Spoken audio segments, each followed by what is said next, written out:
Hello everyone, welcome to success with Rai academy.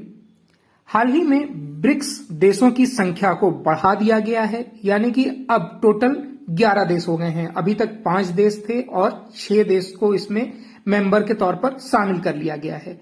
BRICS क्या है, इस संगठन का उद्देश्य क्या है, कौन कौन से देश अभी तक थे, किनको शामिल किया गया है और विश्व की अर्थव्यवस्था में इसका योगदान क्या है, इन सभी मुद्दों को आज के इस वीडियो में हम डिस्कस करेंगे। तो चलिए वीडियो को स्टार्ट करते हैं कि ब्रिक्स में अभी तक 5 देश शामिल थे।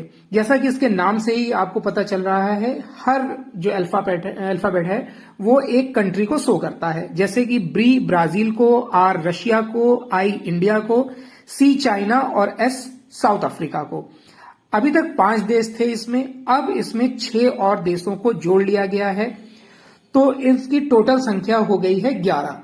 अभी तक इसे ब्रिक्स बोला जाता था, नए मेंबर्स के साथ इन्हें ब्रिक्स प्लस बोला जाएगा।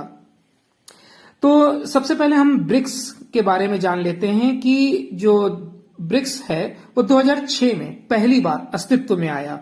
उसी साल यानी कि 2006 में ही संयुक्त राष्ट्र महासभा के दौरान 4 देशों के विदेश मंत्रियों की मीटिंग हुई और इस समूह को ब्रिक नाम दिया गया। ब्रिक देशों की पहली शिखर स्तर की बैठक 2009 में रूस के येकाटेरिनबर्ग में शुरू हुई थी। उसके बाद 2010 में ब्राजील के ब्रासिलिया में दूसरा जब शिखर सम्मेलन हुआ तो उस वर्ष इसमें साउथ अफ्रीका को भी ऐड किया गया। इससे इसका नाम हो गया ब्रिक्स और मेंबर्स की संख्या हो गई 5। वैसे तो ब्रिक्स जो है वो 5 देश इसमें शामिल थे और दुनिया की सबसे तेजी से उभरती अर्थव्यवस्थाओं का ये समूह है।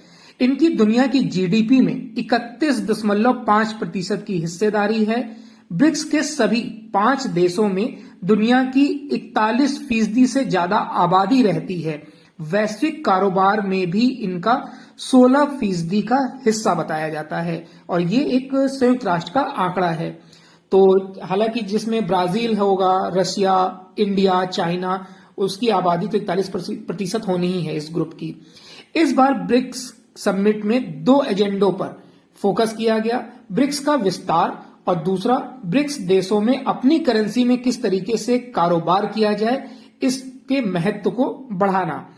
तो साउथ अफ्रीका में ये सम्मेलन हो रहा है और इसमें जो राष्ट्रपति हैं साउथ अफ्रीका के सिरिल रामाफोसा, उन्होंने कहा कि हम ब्रिक्स के सदस्यों की संख्या बढ़ाने का समर्थन करते हैं। भारत ने भी समर्थन किया और इसके साथ साथ सभी देशों ने मिलकर इसका समर्थन किया है और ये अब हो गया है ब्रिक्स प्लस।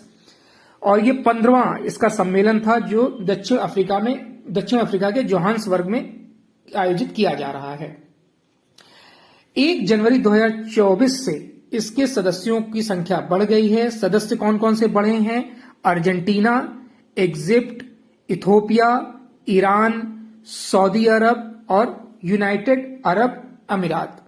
तो 1 जनवरी से ये इस ग्रुप में शामिल हो गए हैं और इस दौरान प्रधानमंत्री मोदी ने भी कहा कि मुझे खुशी है कि 3 दिनों के विचार विमर्श से कई सकारात्मक परिणाम निकले हैं और ब्रिक्स देशों का महत्वपूर्ण संगठन बना है।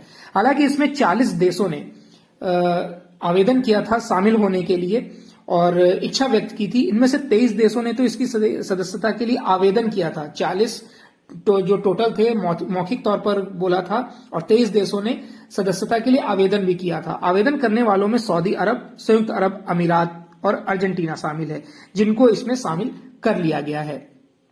ब्रिक्स का विस्तार भी जरूरी था क्योंकि जो आयात और निर्यात है वो लगातार भारत का दूसरे देशों के साथ या फिर ब्रिक्स का दूसरे देशों के साथ बढ़ता जा रहा है और उसे देखते हुए ये अब संभावनाएं जताई जा रही थी कि जो कारोबार है वो स्थानीय मुद्रा में ही हो, यानी कि एक दूसरे देश की मुद्रा में हो, डॉलर में ना हो। इसको लेकर ही, इन्हीं सब आशंकाओं को भी लेकर और इस ग्रुप को आगे बढ़ाने को लेकर ब्रिक्स ने मिलकर एक बैंक भी बनाया था। पहले ब्रिक्स बैंक उसका नाम रखा गया था और बाद में उसका नाम चेंज करके न्यू डेवलपमेंट बैंक रख दिया गया था। न्यू डेवलपमेंट बनाने का उद्देश्य था कि ब्रिक्स देश और अन्य विकासशील देशों को उभरते बाजारों में सतत विकास परियोजनाओं और बुनियादी ढांचा परियोजनाओं में वित्त पोषित किया जा सके। इससे पहले ब्रिक्स डेवलपमेंट बैंक को काफी संकुचित मात्रा में जाना जाता था, लेकिन इसको जब संयुक्त राष्ट्र के में पर्यवेक्षक का दर्जा प्राप्त हुआ तब ये विश्व पटल पर उभर कर सामने आया और इसे पर्यवेक्षक का दर्जा 2018 में मिला था और बैंक की स्थापना हुई थी 2014 में। न्यू डेवलपमेंट बैंक के पीछे का विस्तार भारत ने 2012 में नई दिल्ली में चौथे ब्रिक्स सम्मेलन में रखा था और गठन संधि पर 2014 में ब्राजील के फोर्ट फेलेस में छठे ब्रिक्स सम्मेलन में इस पर हस्ताक्षर हो गए थे। तो एक बैंक भी बना जिसमें कि आपस में व्यापार किया जा सके ताकि डॉलर पर निर्भरता कम हो सके। और सबसे बड़ी जो चुनौती थी इसकी कि जो विकसित राष्ट्र हैं उनसे लोहा लिया जा सके। अब जब इसमें टोटल 11 कंट्री हो गई हैं और लगातार इसमें अब ऐसा देखने में मिलेगा कि कंट्रियों की संख्या लगातार बढ़ती जाएगी, तो ये एक ऐसा समूह बनता जा रहा है जो G20 और बाकी समूह G7 इत्यादि समूहों का ये एक विकल्प देखेगा विश्व। तो अब इसमें टोटल कंट्री हो गई हैं 11। एग्जाम में ये जरूर पूछा जा सकता है आपको ब्रिक्स का फुल फॉर्म, कब इसकी स्थापना हुई थी, सभी कुछ आपको इस वीडियो में बता दिया गया है। ये वीडियो कैसा लगा जरूर बताइएगा। वीडियो देखने के लिए धन्यवाद।